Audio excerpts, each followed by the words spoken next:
1942 के द्वितीय विश्व युद्ध में एक भारतीय सितारा ऐसा चमका, फिर उसकी रोशनी ने पूरी दुनिया में भारतीय सेना के शौर्य का परचम लहरा दिया।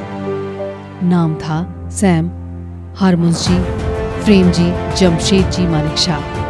लेकिन कम ही लोग उन्हें इस नाम से जानते हैं, क्योंकि वो हर भारतीय के लिए सैम बहादुर हैं, जिन्होंने अपने 4 दशक के करियर में भारत के लिए 5 युद्ध लड़े।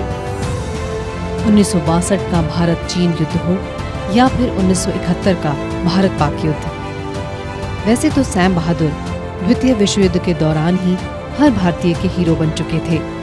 उनकी बहादुरी, भारतीय सेना के प्रति समर्पण और देश के प्रति उनकी देशभक्ति के दुश्मन भी मुरीद थे। सैम बहादुर से जुड़ा एक वाकया काफी प्रसिद्ध है।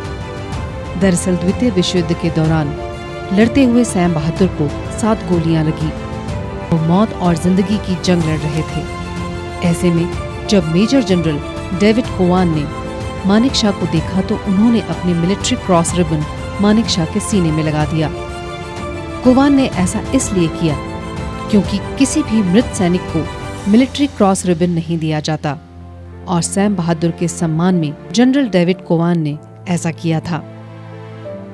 सैम भारत के पहले फील्ड मार्शल बने। सैम बहादुर के साहस और शौर्य के कई किस्से प्रचलित हैं। इनमें एक वाकया काफी याद किया जाता है। दरअसल पाकिस्तान के साथ लड़ाई के बाद सीमा के कुछ इलाकों की अदला बदली के बारे में बात करने सैम मानेकशॉ पाकिस्तान गए थे। तब जनरल टिक्का पाकिस्तान के सेना प्रमुख थे। General SK. सिन्हा इस बारे में बात करते हुए कहते हैं कि टिक्का खां सैम से 8 साल जूनियर थे। जब बातचीत शुरू हुई तो जनरल टिक्का पहले से तैयार ड्राफ्ट पढ़ने लगे। उन्होंने कहा, "There are 3 alternatives to this." इस पर मानेकशॉ ने उन्हें तुरंत टोका और कहा, "जिस स्टाफ ऑफिसर की लिखी ब्रीफ आप पढ़ रहे हैं, उन्हें अंग्रेजी लिखनी नहीं आती है। ऑल्टरनेटिव्स हमेशा 2 होते हैं, 3 नहीं। हाँ, संभावना या पॉसिबिलिटीज 2 से ज्यादा हो सकती हैं।" सैम की इस बात को सुनकर टिक्का इतने नर्वस हुए कि वे हकलाने लगे, और थोड़ी देर में वो धोखा चक को वापस भारत को देने के लिए तैयार हो गए। सैम सेना के शायद पहले ऐसे आर्मी चीफ थे जिन्होंने प्रधानमंत्री की बात को मानने से इनकार किया।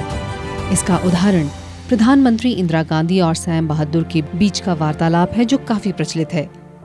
दरअसल 1971 में इंदिरा गांधी ने सैम मानेकशॉ से मुलाकात की और उनसे मार्च में ही पाकिस्तान पर चढ़ाई करने के लिए कहा, लेकिन सैम मानेकशॉ ने ऐसा करने से सीधा इनकार कर दिया।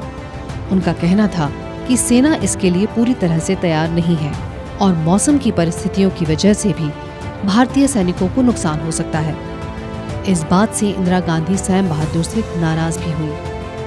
मानेकशॉ ने इंदिरा गांधी से 6 महीने की मोहलत मांगी और जीत की गारंटी दी।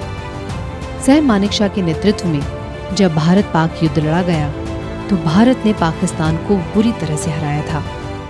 गोरखा रेजिमेंट से आने वाले सैम मानेकशॉ इंडियन आर्मी के 8वें चीफ बने। देश के प्रति उनकी उपलब्धियों को देखते हुए मानेकशॉ को उनके सैन्य कैरियर के दौरान ही कई सम्मान मिले। 59 साल की उम्र में उन्हें फील्ड मार्शल की उपाधि से भी सम्मानित किया गया। मानेकशॉ वो व्यक्तित्व थे जिन्होंने अपने अदम्य साहस से देश की सेना को नई ऊंचाइयों पर पहुंचाया। उनका साहस और देशभक्ति हर भारतीय के लिए एक प्रेरणा है।